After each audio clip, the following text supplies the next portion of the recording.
사랑과 주님의 이름으로 환영합니다. 준비하며 삽시다. 믿음으로 늘 승리하기를 주의 이름으로 축원합니다.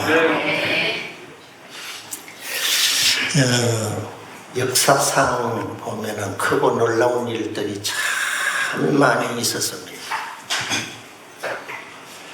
하나님이 세상을 창조하신 날도 크고 놀라운 날입니다. 그리고 죄악이 관영하여 전 세계 인구 전체를 물로 한꺼번에 심판하신 노아 홍수날도 참으로 놀라운 날이지.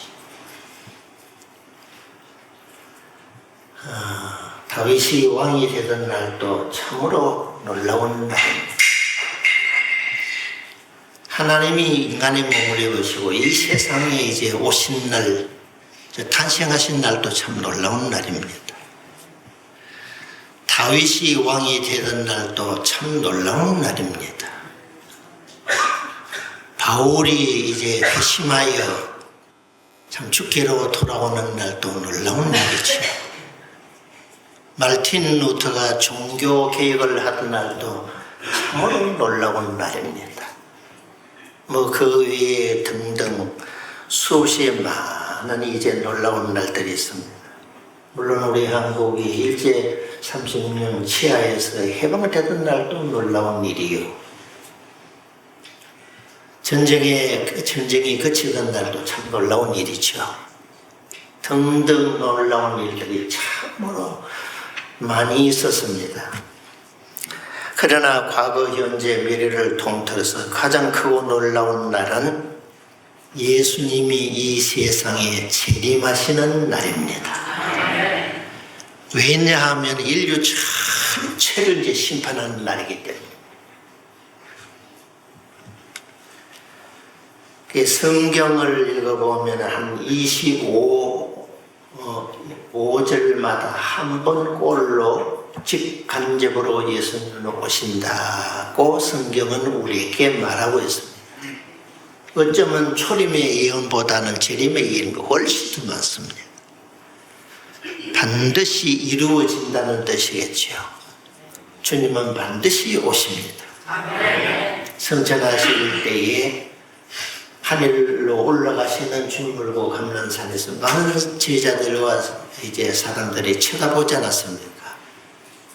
하늘로 가심을 본 그대로 내가 오리라.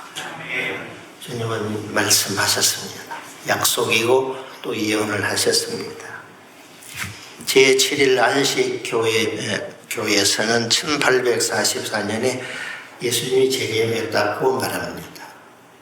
여호와의 증인은 1914년에 예수님이 재림했다고 합니다. 그러나 재림한 것은 아니죠. 시한부 종말론을 외치던 이장님 12월 12일이니까 그때도 이제 이루어지지는 사실은 않았습니다. 정확하게 성경적으로 말한다면 예수님의 재림에 관하여 연월일시는 아무도 모른다고 말하고 있습니다. 오직 아버지만 아시느니라. 하나님만 아신다고 성경은 기록하고 있습니다. 그렇게 알고 우리가 또 믿어야 되고 준비해야 합니다. 그래, 말씀하신 징조 혹은 사건들을 보면은 예수님의 재림이 가깝다는 것은 우리가 인지하고 있습니다. 예수님 재림하는 그 연월일시는 우리가 모르지만 마태복음 25장, 마가복음, 누가복음을 통하여 우리에게 이제 말시가 되면 이러한 일이 일어날 것이다. 그럼 예수님 오실 때가 가까이 이르다고만 말씀하셨지 그 후에 얼마 후에 오리라는 말씀은 하지 않았습니다. 그러나 우리가 징조를 보아서 마지막 때가 다 돼 가는구나 하는 것은 우리가 알 수 있습니다. 지금은 누가 이게 말세라고 하느냐 하면 우리 믿는 사람들이 강조하는 것보다는 세상에 워낙 많이 이제 빨리 변하기 때문에 불신자들이 말하기를 말세지 말이다. 불신자들이 그 정도로 사용하고 있습니다. 그러므로 우리 성도들은 정신을 차려야 합니다. 불신자들이 이구동성으로 이 세상에 일어나는 일, 너무 변화무쌍한 일들이 막 옛날에 상상하지 못했던 일들이 뭐냐, 세계 지구촌에 툭툭툭 이런 사건들이 막 터지고 있잖아.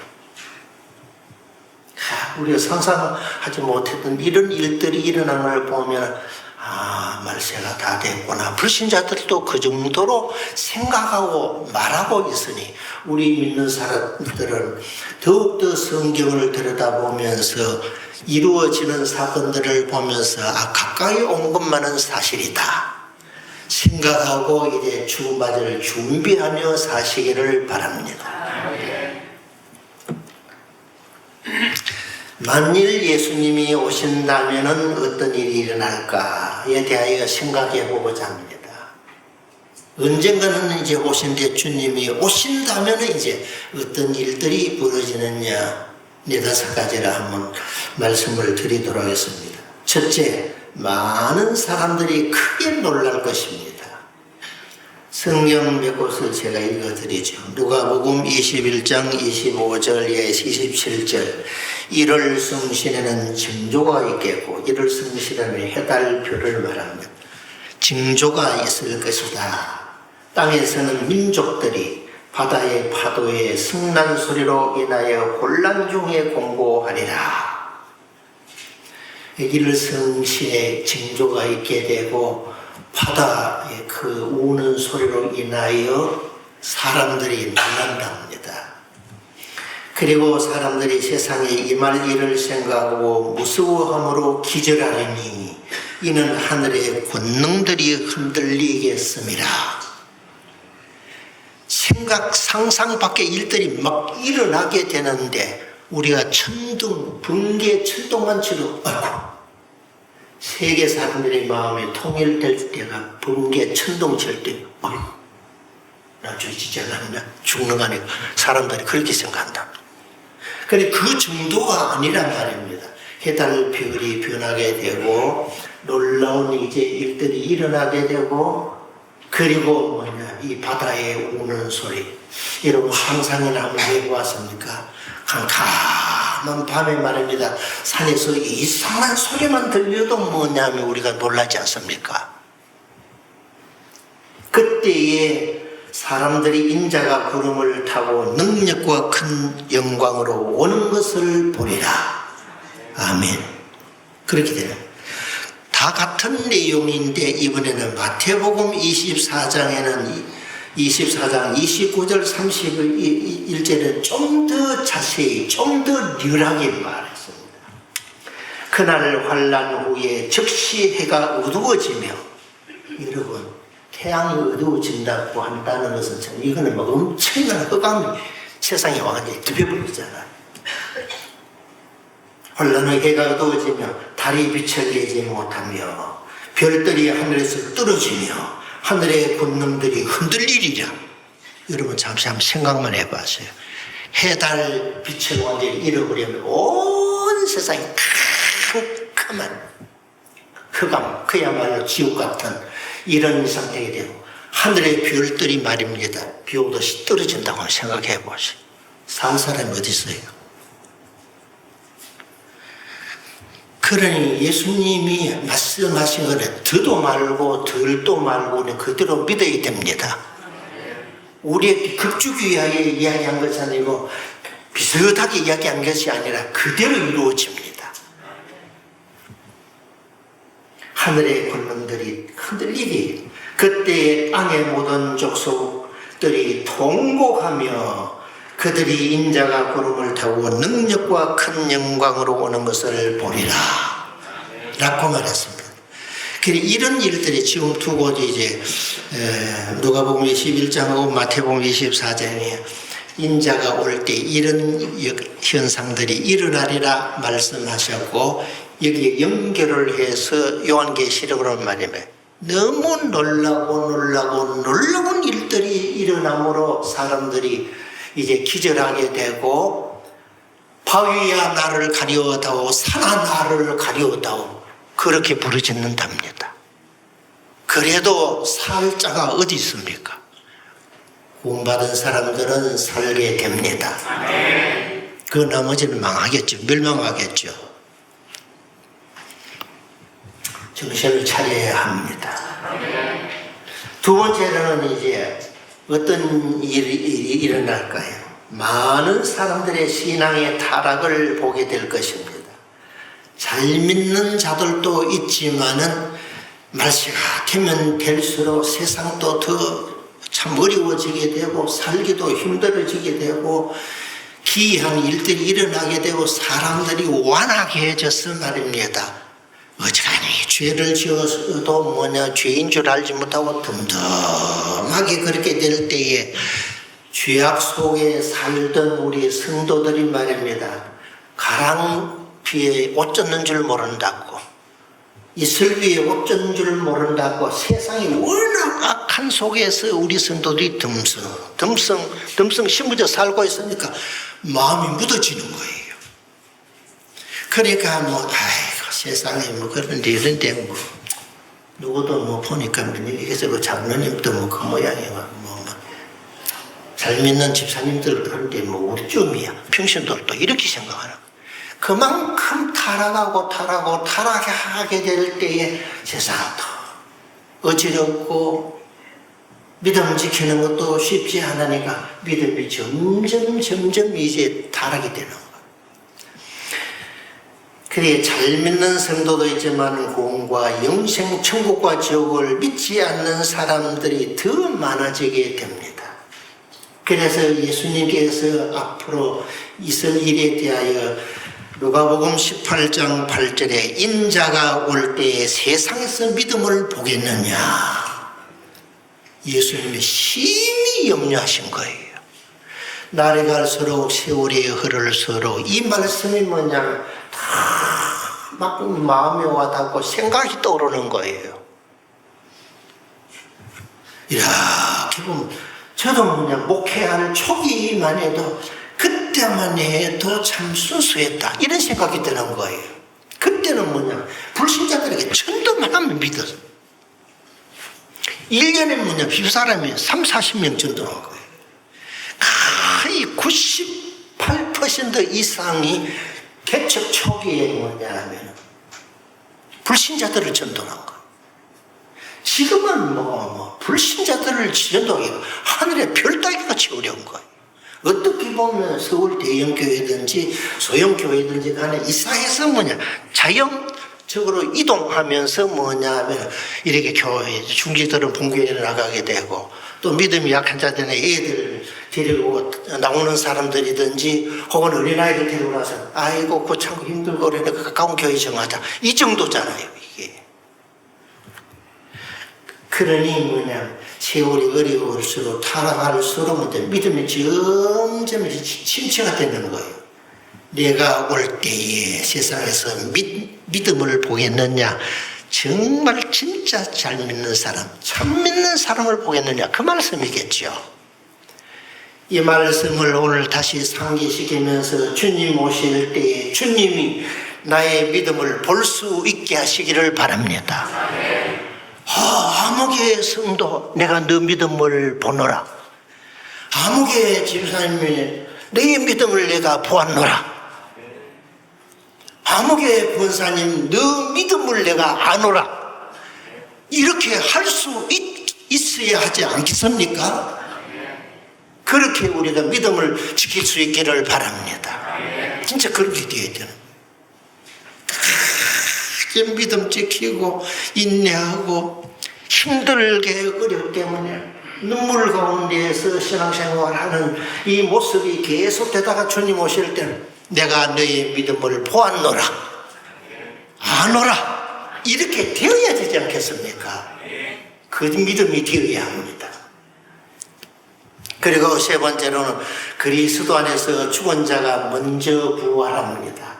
이 부활의 순서를 보면 참 하나님의 공의 하나님이고 정확하시다 하는 것을 우리가 알 수 있는데 본문 14절 16절 하반절에 그리스도 안에서 죽은 자들이 먼저 일어나고 다시 말하자 우리가 신앙생활을 하다가 우리 앞서간 선조들이 있지 않습니까? 우리 부모님들, 우리 선조들이 있는데 주 안에서 부름을 받은 자들이 육은 흙으로 돌아가고 영은 이제 우리 하늘나라로 가는데 주께서 이제 오시는 그날에 말씀하시기를 주 안에서 죽은 자들, 혹은 성경은 잠자는 자들이라고 이렇게 표현을 하고 있는데 잠자는 자들을 다시금 대동하여 오신답니다.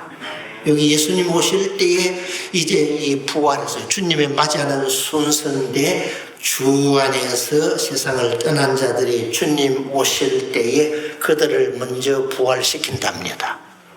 그리고 두 번째로는 살아서 믿는 자들이, 여러분이 죽음을 보지 않고 예수님이 오신다면 두 번째 들림을 받아가 공중에서 주를 영접하여 주와 함께 영원히 함께 거하리라.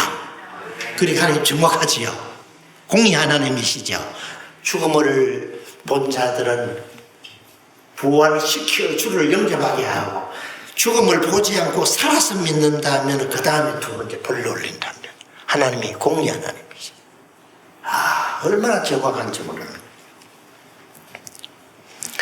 장례식 때는 이별의 아픔이 있지만은 오늘 본문 13절 14절에 예수님 재림시에는 그리스도 안에서 자는 자들을 데리고 오신답니다. 이것을 다시금 성경의 다른 성경에 연결해서 비슷한 내용을 말씀을 드리면은 고린도전서 15장 12절 이하의 15절에는 부활이 없다 하느냐, 어찌하여 부활이 없다고 하느냐. 그러면서 고린도전서 15장 16절 19절에 믿음, 만약에 부활이 없다면 우리의 믿는 믿음도 헛것이라. 그리고 믿는 사람들, 예수 믿는 사람들이 세상에서 제일 불쌍한 자입니다. 우리의 궁극적인 소망은 주님의 오심이고 예수님 부활하셔가지고 우리도 부활하게 되고 주님 사시는 그 천국에서 영원히 사는 것이 목적이 아닙니까? 그리고 부활이 만약에 없다고 한다면 믿는 사람이 가장 불쌍한 사람이지, 가장 바보지. 이해가 되시죠? 여러분들이 제일 불쌍한 자예요. 만약에 주님 오시지 아니하시, 우리의 부활이 없다고 한다면 믿는 사람이 가장 불쌍한 자가 될 것이라. 그러면서 고린도전서 15장 51절 이하에 보라, 내가 너에게 비밀을 말하노니 우리가 다 잠잘 것이 아니요 마지막 나팔의 순식간에 호련히 다 변화하리니, 나팔 소리가 나며 죽은 자들이 썩지 아니할 것으로 다시 살아나고 우리도 변화되리라. 호련히 뭐냐면 우리를 변화시켜서 취하지 않는 이런 몸으로 이제 변화시킴을 받아서 주를 영접하여 주와 함께 영원히 거하게 되리라 말씀하고 있는 거예요. 영광스러운 몸, 변화된 몸을 말합니다.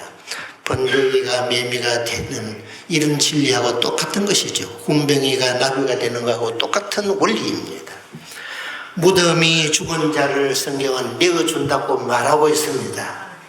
바다에서 죽었으면 바다가 죽은 자를 내어준다고 했습니다. 불 속에서 뭐냐면 우리가 불 나서 다 죽었다고 한다면 불 속에서 불이 그 죽은 자를 내어준답니다. 땅이 뭐냐, 땅에서 우리가 이제 묻히게 되잖아요. 땅이 죽은 자를 내어주게 된답니다. 그리고 이제 네 번째는 살아있는 신자들은 휴거되어 공중에서 주를 영접하게 됩니다. 그것이 본문 17절이지요.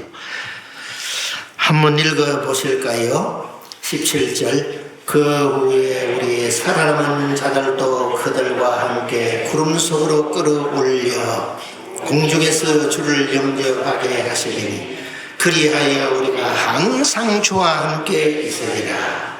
아멘.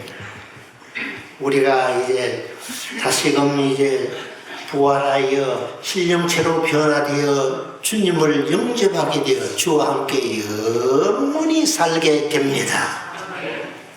예수님 재림시 신자는 이 세상에서 보다 몇 천만 배 말로 표현할 수 없이 행복한 사람이 됩니다. 궁금하고 그것이 뭐냐 빨리 좀 느끼려면은 일찍이 좀 떠나는 것도 좋지 않겠나 그런 생각도 듭니다. 자, 그러면 예수님이 이제 오시는 그날에 기이한 현상들이 일어나는데 구별되는 거예요. 좌측으로 우측으로 갈라지는 거예요. 선악이 갈라지는 거예요. 행불행이 갈라지는 거예요. 신자 불신자가 갈라지게 되는 거예요. 여러분 잠시 한번 생각만 해보시고 상상만 해보세요. 예를 들어서 비행기를 타다가 뭐냐 하면 여행 중에 가다가 파일럿이 예수를 잘 믿는 신자라면 뭐냐 하면은 주님이 이제 그를 불러내서 공중에서 주를 영접하게 되는데 운전을 하고 뭐냐 하면 어디 여행을 하다가 미국을 가다가 유럽을 가다가 파일럿이 뭐냐면 들림 받다가 싹 빠지면 그 비행기는 상상만 해도 진짜 어렵죠. 그 비행기 안에 탔던 사람은 어쩔고 잘 믿는 사람은 들림을 받습니다. 싹 해가며 주를 영접하게 되고 그 나머지 한번 상상 태평양 바다에 주도세도 이런 일들이 일어나는 거예요. 이게 갈라지는 역사예요. 또 기차를 타고 가면서 요새는 바로 KTX 부산까지 한 2시간 20분 일 다 보고 이제 기차를 타든지 빠른 KTX를 타고 뭐냐 하면 막 달리잖아요. 달리다가 그 이제 그 기차를 몰고 가는 기사가 예수 잘 믿는 사람이라면 예수님 오실 때 예수님을 쑥 데리고 나갈 때 뭐냐 하면은 그 차는 그 기차 안에 타고 있던 잘 믿는 사람들은 쑥쑥 빠져가지고 뭐냐면 공중에서 주를 영접하게 됩니다. 나머지는 운전한 사람이 없으니 어떻게 될까? 달리다가 여러분 상상에 맡깁니다. 실질적으로 일어납니다. 이 그냥 하는 이야기가 아니라 실질적으로 그날에 뭐냐 갈라지는 역사가 일어났다 그 얘기예요. 신자와 불신자가 갈라지게 됩니다. 잘 믿는 신자는 부름을 받아서 공중에서 주를 영접하게 됩니다. 나머지는 뭐냐 하면 여러분 생각의 상상에 맡기겠습니다.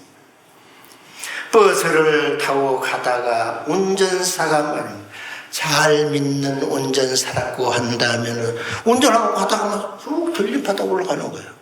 그 안에 타고 가는 사람은 다 어쩔고 잘 믿는 사람이라면은 잘 믿는 운전수와 함께 그 버스 안에 타고 있던 잘 믿는 신자는 들림을 받게 됩니다.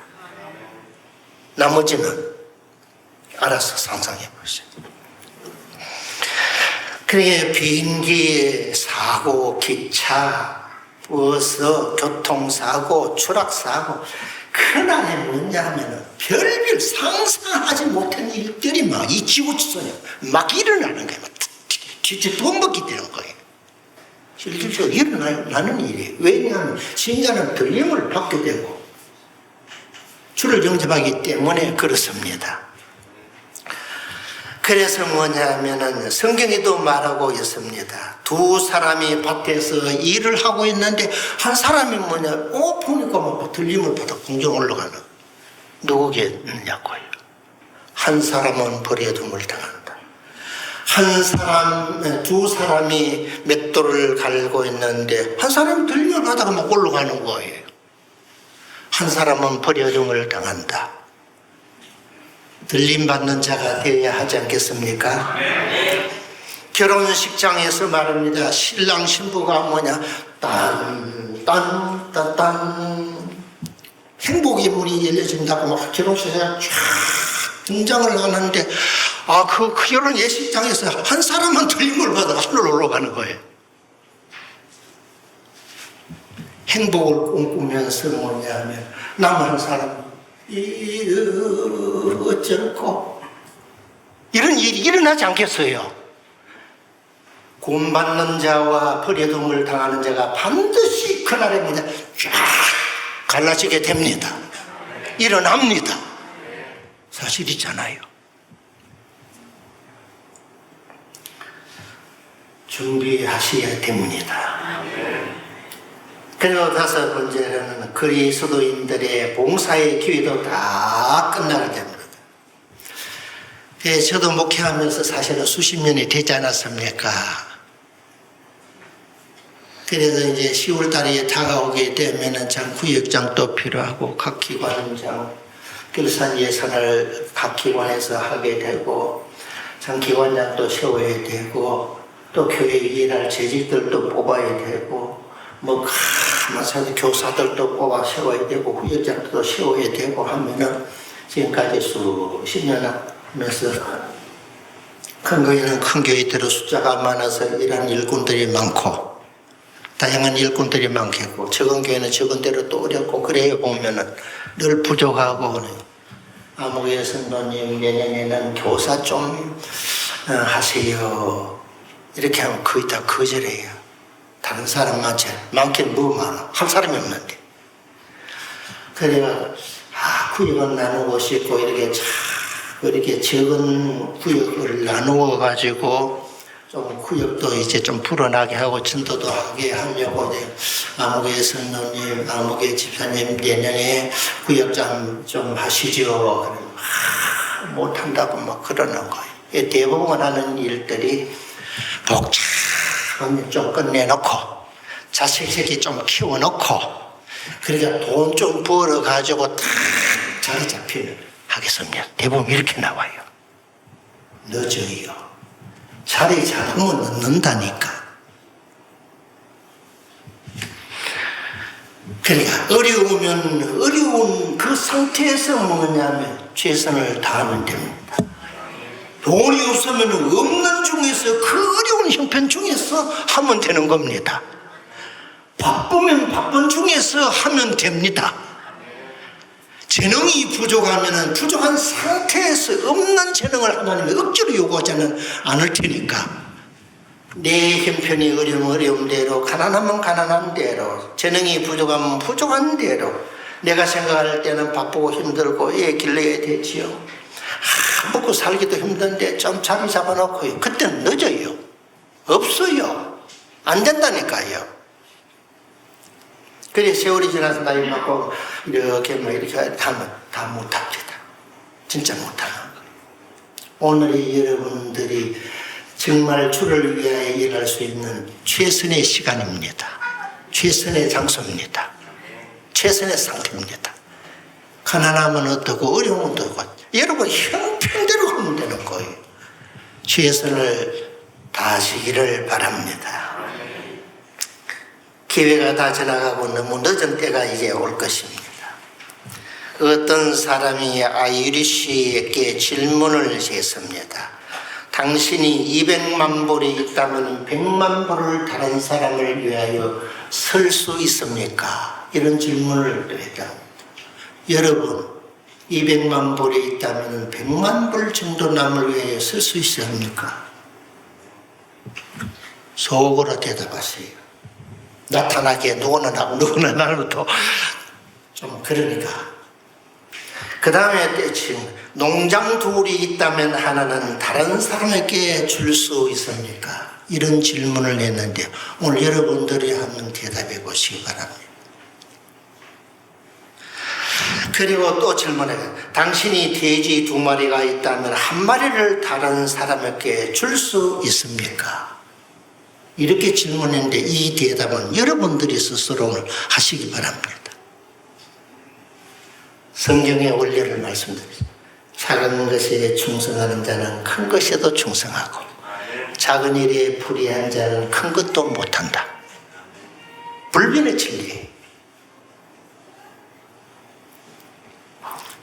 기회에 있을 때, 젊을 때, 할 수 있을 때에 하십시오. 금방 지나가. 진짜 금방 지나가. 주님 앞에 있을 때 보고거리를 만드시기를 바랍니다. 일이 많이 있지만은 이제 구원의 공받을 기회도 다 지나갑니다. 주님 오신다면 끝나는 거예요. 회개의 기회도 있습니다. 믿을 수 있는 기회도 이제는 끝이 납니다. 노아 홍수 심판 때에 사람들이 노아가 막 외칠 때에 웃기지 마라. 너나 잘 믿어. 이렇게 했다. 그래 노아가 방주를 주경학자들에 비해 120년이라고 하는데 요사이는 더 세밀히 연구를 해갔대. 대충 연도를 계산하면 한 100년 정도는 된다고들 이렇게 말하는데 어쨌든 간에 오랜 세월 동안의 방주를 예비하면서 노아가 이제 하나님의 의를 전파한 일이 신약성경에 기록되었어요. 그리고 쉽게 말하죠. 노아가 방주 예배는 동안 100여 년 정도 준비를 했으니까 그 기간 동안 막 외쳤다고 하는 것이 신약성경에 나오는 베드로서에 나옵니다. 앞으로 하나님이 물로 오셔서 심판하시는데 여러분들이 하나님께로 돌아오세요. 하나님을 믿으세요. 구약에는 고방귀 낀 거예요.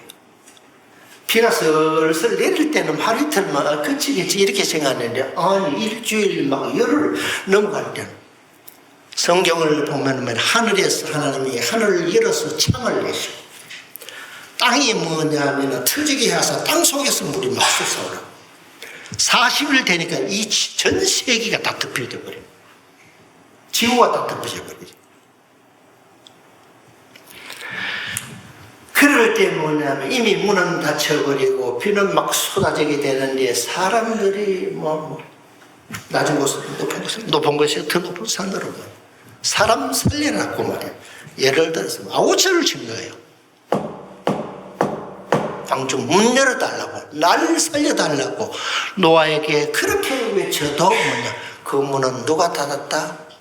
하나님의 문을 닫아버린 거예요. 성경이 그렇게 기록하고 있는 끝났어. 진짜 끝나버린 거예요. 물에 떠 있는 것도 헤엄치는 것도 잠시지 살아남을 사람이 어디 있습니까? 구원받을 기회가 다 이제 사라지게 되었습니다. 전도하면서 느끼는 심정, 우리 전도해본 우리 성도들이나 집사님들, 권사님들 이해가 됐지요? 그래 예수 믿고 구원받읍시다. 천국 갑시다. 그러면 당신은 잘 믿고 가시오. 막 사지없이 전도하고 문을 두들면 뭐냐 하면은 우리 그런 것도 안 믿어요. 문을 탁 닫는데 진짜 가슴 아파요. 그런 거 우리는 안 믿어. 문을 탁 닫을 때 진짜 그렇게 보통 담력을 가지지 않으면 전도하는 것도 힘들어요. 그들이 거절할 때 오늘 이 설교를 들으면서 여러분 어떻게 했습니까? 믿을 그를 이럴 줄 알았다면 그때는 늦어요. 죽은 후에 뭐냐면 천국 지옥을 선택할 수만 있다면은 오늘부터 지금 당장 뭐냐면 교회 해산시킵니다. 진짜 그렇잖아요. 할 필요가 뭐가 있느냐고요. 가서 얻는 것이 아니라 그때는 이미 늦어. 천국 가고 지옥 가는 건 땅에서 이루어 결정됩니다. 믿고 안 먹겨요. 이제 판가름이 납니다. 이게 우리가 생각한다면 이게 심각한 보통 일은 아니잖아요. 정신 차리고 믿읍시다. 성경을 뭐냐면 이렇게 슬슬 쉽게 생각할 것이 아니라 농담으로 여길 것이 아니라 정말 진실하게 성경을 읽으세요. 받아들이세요. 믿으세요. 그리고 준비하세요. 농담으로 여기면은 뭐냐면 낭패 본다니까 노새 그 사위들은 뭐냐면 하나님이 천사를 보내서 막 이렇게 알려주잖아요. 빨리 피하라. 그렇지 않으면 하나님 불 내려가 다 멸망시킨다. 농담으로 여겼다가 완전히 불바다 속에 낭패 본 거잖아요. 이 주님 마지막 때 오실 때에 이런 현상들이 온 지구를 이 지구촌 위에 일어날 일들을 말씀을 드렸습니다. 고린도후서 6장 2절의 말씀대로 보라 지금이 구원받을 때요 지금이 구원의 날이로다. 오늘이 마지막이라고 하는 이 신앙 가지고 살아야 합니다. 그렇게 구원받을 기회가 많이 있는 건 아니에요. 오늘 이 외에도 말씀드린 그 외에도 예수님 재림하실 때 희한 일들과 현상들이 수없이 많이 일어날 때인데 사람들이 놀라고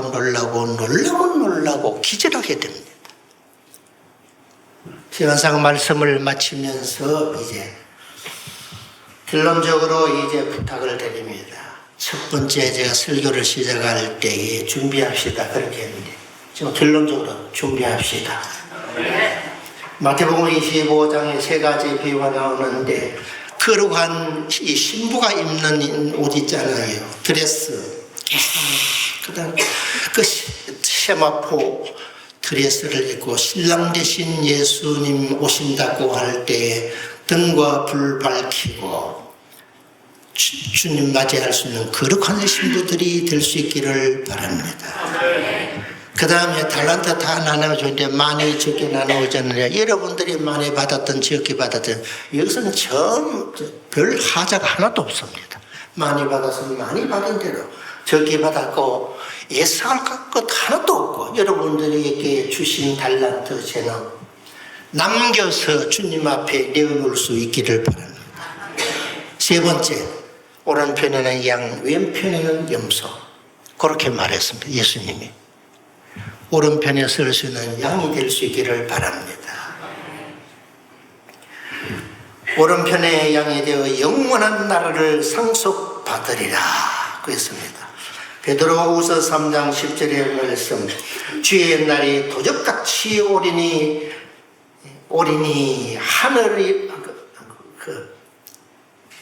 하늘이 떠나가고 물질이 불에 없어지게 되고 모든 일이 드러나게 되리라 라고 말했고, 베드로후서 3장 11절은 너희가 어떤 사람이 되어야 마땅하뇨. 그럴 때 해답을 베드로후서 3장 12절에는 거룩한 행실과 구별된 삶을 살아야 된다는 말입니다. 거룩한 행실이라고 우리가 믿는 자, 불신자같이 살지 말고 신자같이 살아야 되는 거예요. 그리고 두 번째는 경건함으로, 세 번째는 하나님의 날이 임하기를 사모하라.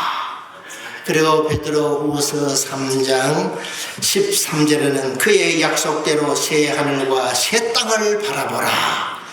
그리고 베드로후서 3장 14절에 주 앞에 점도 없이 흠도 없이 그 앞에 나타나기를 이제 우리에게 말씀하고 있습니다. 우리 모두가 준비하여 점 없이 흠 없이 주님 오시는 그날에 주님을 영접할 수 있는 저와 여러분들이 될 수 있기를 주님의 이름으로 축복합니다. 주의 이름으로 축원합니다.